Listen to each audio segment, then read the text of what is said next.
Standing committee of लेबरचा 15वा report आलेला आहे आणि या 15व्या रिपोर्टवरती पेज नंबर 49 म्हणजेच पेज नंबर 49 वरती EPS 95 पेन्शन धारकांच्या न्यूनतम पेन्शन वाढीची शिफारस केलेली आहे। यामध्ये EPS 95 पेन्शन धारकांना आतापर्यंत किती पेन्शन मिळते किंवा EPS 95 पेन्शन धारकांची बजेटमध्ये जेवढी रक्कम आहे तेवढी दिली जाते, परंतु सरकार ही EPS 95 पेन्शन धारकांपर्यंत पोहोचवत नाही असं सुद्धा डायरेक्ट क्रॉस व्हेरिफिकेशन करून या कमिटीने यामध्ये पेश सुद्धा केलेला आहे। आणि महत्त्वाचं म्हणजे हा रिपोर्ट आहे तो लोकसभेमध्ये पेश झालेला आहे, शिवाय म्हणजेच लोकसभेमध्ये सुद्धा मांडलेला आहे, शिवाय हा रिपोर्ट श्रम मंत्रालयाकडे सुद्धा पाठवलेला आहे। त्यामुळे EPS 95 पेन्शन धारकांना पेन्शन वाढी संदर्भात हे एक मोठा आधार मिळालेला आहे, कारण हा रिपोर्ट हा अतिशय महत्त्वाचा असतो। गव्हर्नमेंट स्टाफ असेल किंवा EPS 95 पेन्शन धारक असतील किंवा बाकीचे EPFO अंतर्गत येणारे जे पेन्शन धारक असतील त्या सर्वांसाठी हा रिपोर्ट हा अतिशय महत्त्वाचा असतो। आणि या रिपोर्टमध्ये EPS 95 पेन्शन धारकांच्या न्यूनतम पेन्शन कमी असण्याची जी दुर्दशा आहे ती दुर्दशा या रिपोर्टमधून मांडलेली आहे। नेमके या रिपोर्टमधून काय मांडलेलं आहे हेही सांगितलेलं आहे की म्हणजे आकडे सुद्धा दिलेले आहेत की EPS 95 पेन्शन धारकांसाठी बजेटमध्ये किती रक्कम किंवा किती बजेट डिक्लेअर केलं जातं आणि ते EPS 95 पेन्शन धारकांपर्यंत किती पोहोचलं जातं हे सुद्धा सांगितलेलं आहे। त्यामुळे आजचा व्हिडिओ EPS 95 पेन्शन धारकांना एक मोठा आधार आणि खुशखबर म्हटलं तरी चालेल हेच आहे। त्यामुळे व्हिडिओ स्किप न करता शेवटपर्यंत बघायचा आहे। चॅनलवर पहिल्यांदा आला असेल तर अशाच महत्त्वपूर्ण आणि पुढील अपडेटसाठी चॅनल सबस्क्राईब करा, त्याचबरोबर शेजारील बेल आयकॉन सुद्धा ऑन करून ठेवा, म्हणजे असेच महत्त्वपूर्ण अपडेट तुमच्यापर्यंत रेग्युलर पोहोचत राहतील। आजचा व्हिडिओ EPS 95 पेन्शन धारकांसाठी का महत्त्वाचा आहे तर आपल्या चॅनलचे बरेच व्ह्यूअर हे EPS 95 पेन्शन धारक आहेत आणि प्रत्येक अपडेट त्यांना माहीत असणं हे तितकंच महत्त्वाचं आहे। म्हणून आजचा व्हिडिओ हा अतिशय महत्त्वाचा यासाठी आहे की या रिपोर्टमध्ये आतापर्यंतचे जेवढे रिपोर्ट झालेले आहेत या रिपोर्टमध्ये कुठेही कधीही EPS 95 पेन्शन धारकांच्या पेन्शन कमी असण्याचा उल्लेख केला नव्हता, परंतु या 15व्या रिपोर्टमध्ये उल्लेख केलेला आहे। त्यामुळे आजचा व्हिडिओ शेवटपर्यंत पाहायचा आहे, महत्त्वाचा आहे। प्रत्येक तुमच्या EPS 95 पेन्शन धारकांचा जो ग्रुप असेल त्या ग्रुपवरती शेअर करायला विसरू नका। तर पाहूयात कोणता हा नक्की रिपोर्ट आहे तो।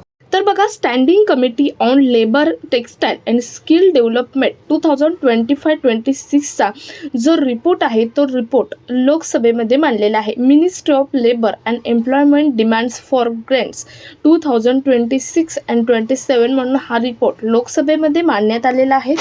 त्यामध्ये काय म्हटलेलं आहे बघा, तर बघा हा आहे पेज नंबर 49 या रिपोर्टचा। या पेज नंबर 49 वरती आल्यावरती EPS 95 पेन्शन धारकांचा मुद्दा बघायला आपल्याला मिळतो। सोशल सिक्युरिटी स्कीम अँड वर्कर्ससाठी एम्प्लॉय पेन्शन स्कीम 1995 समजवले आहे या रिपोर्टमधून।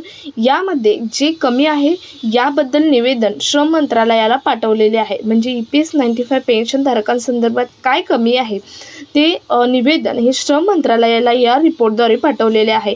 यामध्ये EPS 95 पेन्शन अंतर्गत जे कॉन्ट्रीब्युशन होते याबद्दल माहिती दिलेली आहे। जसे की तुम्ही बघितलं तर employ fund provident fund contribution हे असते 8.33%, तर गव्हर्नमेंट कॉन्ट्रीब्युशन हे 1.16% असते। याबद्दलही श्रम मंत्रालयाला आवेदन पाठवलेलं आहे। त्यानंतर बघा काय सांगितलेलं आहे, पेन्शन धारकांचा पेन्शन स्टेटस 2014 च्या अगोदर काय होता आणि नंतर काय होता, म्हणजे EPS 95 पेन्शन धारकांची पेन्शन ही स्कीम आहे EPS 95 ही स्कीम म्हणजेच एम्प्लॉय पेन्शन स्कीम 1995 ही स्कीम 1995 मध्ये चालू झाली।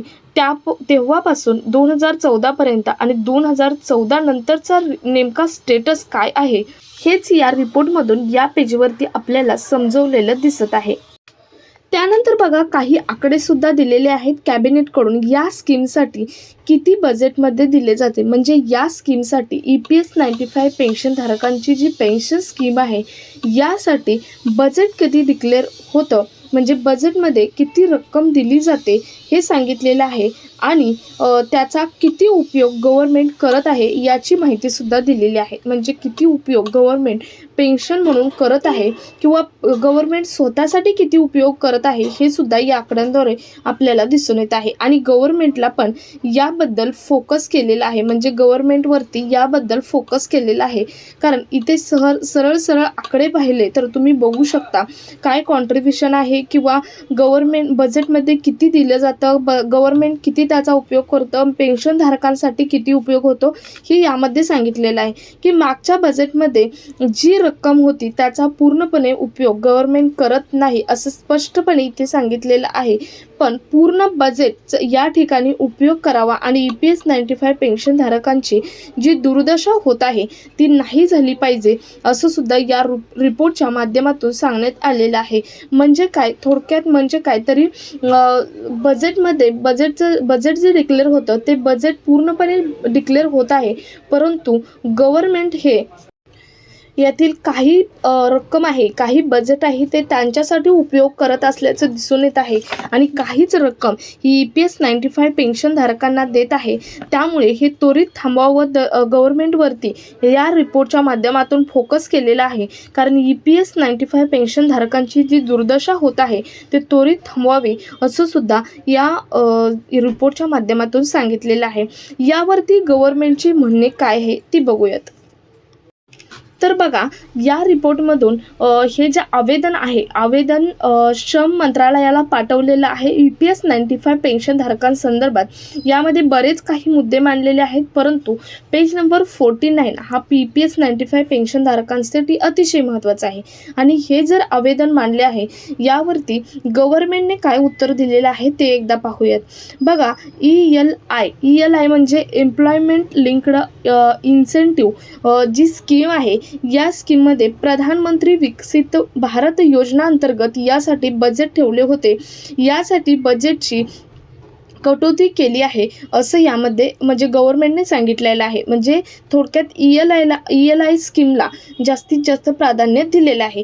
यापेक्षा गव्हर्नमेंटचे इयर किती करोड गव्हर्नमेंटचे 1.16% कटौती होते याबद्दल सुद्धा माहिती दिलेली आहे. शिवाय EPS 95 पेन्शन धारकांना मिळणारे फक्त 1000 रुपये पेन्शन मिळत आहे, यावरती पूर्णपणे यांचे भागत नाही यावरती पण रिपोर्टवरती माहिती दिलेली आहे. परंतु नक्की किती पेन्शन मिळणार याबद्दल मात्र सांगितलेलं नाही. आता हा रिपोर्टसुद्धा दिलेला आहे, लोकसभेमध्ये मांडलेला आहे. हा रिपोर्ट श्रम मंत्रालयाकडे पाठवलेला आहे. याबद्दल यामध्ये EPS 95 पेन्शनधारकांची सर्व आकडे सुद्धा सांगितलेले आहेत. पेन्शन किती मिळते, बजेटमध्ये किती डिक्लेअर होते हे सुद्धा सर्व सांगितलेलं आहे.